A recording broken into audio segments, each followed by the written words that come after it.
नमस्कार दोस्तों, स्वागत है आपका अपने YouTube channel learn with Sonam पर।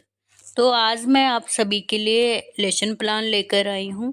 और आप टीचिंग से रिलेटेड जो भी कोर्स कर रहे हो, वो चाहे बीएड हो, बीटीसी हो या फिर आपका डीएलएड हो, इन सभी में ये लेसन प्लान आपके काम आने वाले हैं। तो चलिए शुरू करते हैं।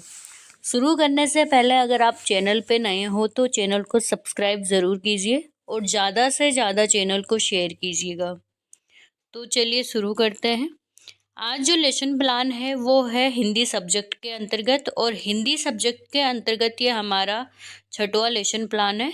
इससे पहले मैं यहाँ पर 5 लेसन प्लान करवा चुकी हूँ, आप प्लेलिस्ट में जाकर ज़रूर देखिएगा। तो चलिए शुरू करते हैं। सबसे पहले हमें यहाँ पर पाठ योजना नंबर डालना होता है, ये कौन से नंबर की पाठ योजना है। फिर हमें डेट मेंशन करनी होती है। फिर हमें यहाँ पर विद्यालय का नाम मेंशन करना होता है। फिर विषय, फिर उप विषय, फिर क्लास, सेशन, पीरियड और टाइम हमें यहाँ पर मेंशन करना होता है। फिर आगे बढ़ते हैं।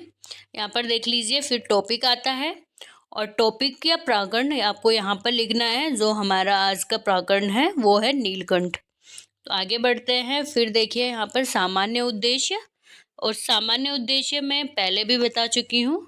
मैक्सिमम 3 या 4 पॉइंट, मिनिमम 5 या 6 पॉइंट हमें यहाँ पर लिखने होते हैं। तो चलिए सामान्य उद्देश्य में पहला पॉइंट देखते हैं। विद्यार्थियों के वर्णों, शब्दों तथा वाक्यों में शुद्धता का उत्पन्न करना। दूसरा है विद्यार्थियों के विचारों, शब्दों और रूढ़ियोक्तियों, लोकोक्तियों, सूक्तियों तथा कथाओं के कोश का क्रमशः विस्तार करना। तीसरा पॉइंट है वाक्यों में प्रयुक्त शब्दों, रूपों की शुद्धता और अशुद्धता स्तरोचित योग्यता उत्पन्न करना। और चौथा पॉइंट है विद्यार्थियों का सुंदर सुंदर गद्यात्मक उदाहरणों की संकलना की प्रेरणा देना। ठीक है। फिर बढ़ते हैं आगे। विशिष्ट उद्देश्य। विशिष्ट उद्देश्य में भी मैक्सिमम 3 या 4 पॉइंट, मिनिमम 5 या 6 पॉइंट हमें यहाँ पर लिखने होते हैं। देख लीजिए विशिष्ट उद्देश्य में पहला पॉइंट, विद्यार्थी महादेवी वर्मा जी द्वारा की कहानी का प्रतिस्मरण कर सकेंगे। दूसरा पॉइंट है विद्यार्थी पशु पक्षियों के लगाव के बारे में समझ सकेंगे। तीसरा पॉइंट है विद्यार्थी पशु पक्षियों को बचाने के लिए आगे आ सकेंगे। ठीक है। फिर आता है सहायक सामग्री। सहायक सामग्री में चौक हो गया, डस्टर हो गया, लपेट श्यामपट हो गया और सांकेतक आदि चीज़ें सहायक सामग्री में आएगी। फिर आता है हमारा पूर्व ज्ञान, प्रीवियस नॉलेज। तो विद्यार्थी महादेवी वर्मा जी के रेखा चित्र के बारे में सामान्य जानकारी रखते हैं। आगे देखिए। फिर आता है इंट्रोडक्शन, हमारे प्रस्तावना प्रश्न। और किसी भी पाठ योजना की जो महत्वपूर्ण हेडिंग होती है वो हमारी प्रस्तावना प्रश्न ही होते हैं, जो कि क्या होता है, बच्चों के पूर्व ज्ञान पर आधारित होते हैं। ठीक है। फिर यहाँ पर देख लीजिए क्वेश्चन नंबर फर्स्ट है हमारे देश का क्या नाम है। और यहाँ पर छात्र क्रिया में देख लीजिए कि हमारे देश का नाम भारत है। और यहाँ पर इस तरीके से हम बच्चों से 4 या 5 क्वेश्चन पूछेंगे। ठीक है। यहाँ पर देख लीजिए। फिर लास्ट में आता है समस्यात्मक प्रश्न आता है। फिर हमारा आता है उद्देश्य कथन। उद्देश्य कथन में देख लीजिए, विद्यार्थियों आज हम अपनी पाठ्य पुस्तक बसंत में संकलित महादेवी वर्मा द्वारा रचित नीलकंठ नामक पाठ के बारे में विस्तार पूर्वक अध्ययन करेंगे। ठीक है, ये हमारा उद्देश्य कथन हो गया। फिर हम अपने पाठ योजना शुरू करते हैं। यहाँ देख लीजिए, इस तरीके से आपने अपनी पाठ योजना के लिए कॉलम बनाने हैं। शिक्षण बिंदु, अपेक्षित व्यवहारिक उद्देश्य, शिक्षण अधिगम, छात्र अध्यापक क्रिया और छात्र अध्यापिका क्रिया। फिर आता है छात्र क्रियाएं, शिक्षण विधि, प्रविधि, रीतियाँ, शिक्षण सहायक सामग्री और मूल्यांकन। इस तरीके से आपने अपनी पाठ योजना के कॉलम बनाने हैं। फिर आपने अपनी पाठ योजना शुरू करनी है।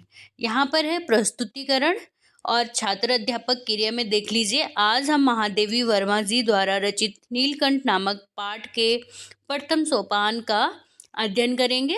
इस तरीके से। फिर आता है आदर्श वाचन उस दिन डेस करके लास्ट में मारो मारो करके इस तरीके से आपने अपनी पाठ योजना रेडी करनी है। देख लीजिए, कौशल विद्यार्थियों को उचित वाचन क्षमता व श्रवण कौशल का विकास करना। और यहाँ पर आदर्श वाचन में छात्र अध्यापिका विद्यार्थियों को पुस्तक खोलने का आदेश देगी और उचित हाव भाव के साथ उचित लय गति आरोह अवरोह के साथ गद्यांश का वाचन करेगी। ठीक है, और सभी छात्र ध्यानपूर्वक सुनेंगे और ध्यान देंगे। फिर आता है शब्दोच्चारण। यहाँ पर देख लीजिए, शब्दों का उच्चारण किया गया है कि कौशल शुद्ध उच्चारण क्षमता का विकास करना, इसका क्या होता है, मेन पॉइंट होता है। और इस तरीके से शब्द उच्चारण करना, जैसे कुछ शब्द डिफिकल्ट होते हैं बच्चों को वो लिख के बताना है कि ये स्टेशन है, ये फ्रेम है, ये दृष्टि है। इस तरीके से आपने बच्चों को डिफिकल्ट शब्द बताने हैं। ठीक है, फिर आगे देख लीजिए। फिर आता है अनुकरण वाचन कौशल, अनुकरण क्षमता का विकास करना। और अनुकरण वाचन में शुद्ध उच्चारण का विकास करते तथा आरोह अवरोह के साथ अनुकरण वाचन करने का आदेश देगी। और इस कक्षा में कुछ विद्यार्थी क्या करते हैं, व्यक्तिगत रूप से सस्वर वाचन करेंगे। ठीक है, यहाँ पर देख लीजिए, चार्ट यहाँ पर है और यहाँ पर बच्चों को क्या क्या, ये शब्द है, ये अर्थ है शब्द का, और यहाँ पर व्याख्यान किया गया है। देख लीजिए, निरीक्षण, वाक्य का प्रयोग, जांच करना, और अधिकारी आज निरीक्षण करने आएंगे। ठीक है, इस तरीके से आपने अपनी पाठ योजना बनानी है। और यहाँ पर देख लीजिए, ये व्याख्यान कौशल हो गया। आपने व्याख्या करना है कि व्याख्या को सुनकर अर्थ ग्रहण करने का प्रयास कर सकेंगे। यहाँ पर देख लीजिए व्याख्यान, और व्याख्यान कौशल में आप देख लीजिए, यहाँ पर आपको जूम करके दिखाती हूँ ताकि आपको क्लियर दिखे। फिर विद्यार्थी क्या करेंगे, ध्यानपूर्वक सुनेंगे। ठीक है, और फिर आगे बढ़ते हैं। मौन वाचन आता है और कौशल तर्क बोध क्षमता का विकास कर सकेंगे। और छात्र अध्यापिका क्या करेगी, गद्यांश का मौन वाचन करने का आदेश देगी और सभी विद्यार्थी क्या होंगे, मौन वाचन करेंगे। और इस तरीके से फिर और आगे बढ़ते हैं। यहाँ पर देख लीजिए, विचार विश्लेषण प्रश्न। विचार विश्लेषण प्रश्न में 1 या 2 क्वेश्चन हम बच्चों से करेंगे। यहाँ पर देख लीजिए, छात्र अध्यापिका गद्यांश का हाव भाव स्पष्ट प्रश्न पूछेंगी। और यहाँ पर नीलकंठ, क्वेश्चन नंबर 1 है, यहाँ पर नीलकंठ किसका नाम है, और दूसरा है मोरनी का नाम क्या था। और देख लो, नीलकंठ मोर का नाम था छात्र क्रिया में, और मोरनी का नाम राधा था। ठीक है, इस तरीके से बच्चों ने यहाँ पर आंसर दिया है। ये हमारी प्रश्नोत्तर विधि हो गई।